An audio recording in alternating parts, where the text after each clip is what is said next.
congratulations on your work throughout all three Paddington films. How much bigger was the challenge on this one, given the number of bears, llamas, and other moving parts on this that you had to work with? A whole world of bears. I mean, yeah, it was a much bigger film. It's very exciting. I mean, the scope opened out substantially.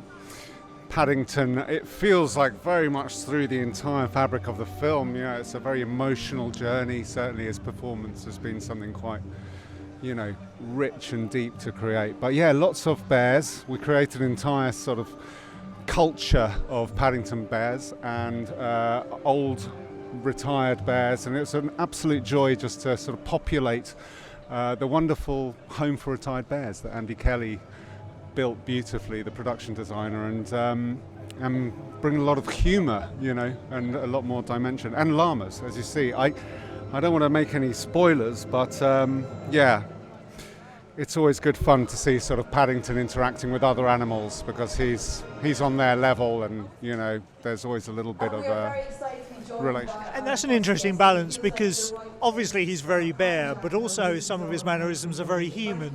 So how do you strike that balance between getting his kind of, he's the best of us as far as people go, but he's also very bear. So how do you strike that balance?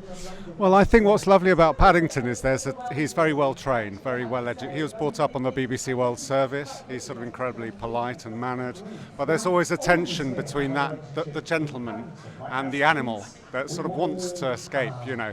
I think he can't resist a delicious bun, and as much as he tries to eat it as politely as possible, it needs to go in as quickly as it can. So I think there's always that, and I think that's what makes him so endearing and charming, is that animal sort of well-educated gentleman tension.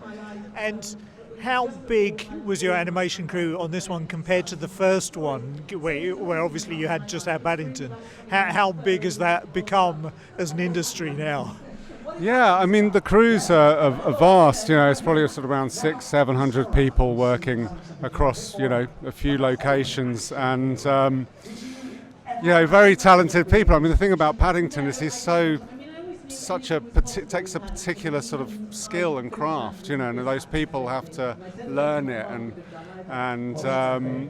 but I think now, you know, we've established his character and established what his style, that people can maybe, you know, it's now maintaining that consistency and that appeal, you know, with new talent that tends to come on the Paddington train and join us and help us, you know, bring these films to life.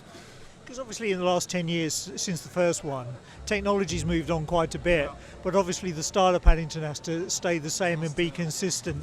So how do you integrate new technology and new workflows but at the same time retain the essence? Well, there's always improvements. We have to you know, raise him to be sort of high resolution, but you know, we always technology changes with how we can do his jacket, for example. You know, there's better ways, and so he's always being improved a little bit. But we're very careful because he is, like you say, incredibly delicate, and that needs to be just right, just so. And it's very easy to go off the mark. So you know, it's a lengthy process up, sort of giving him a lick of paint, as it were, so that we can bring him out for the next movie.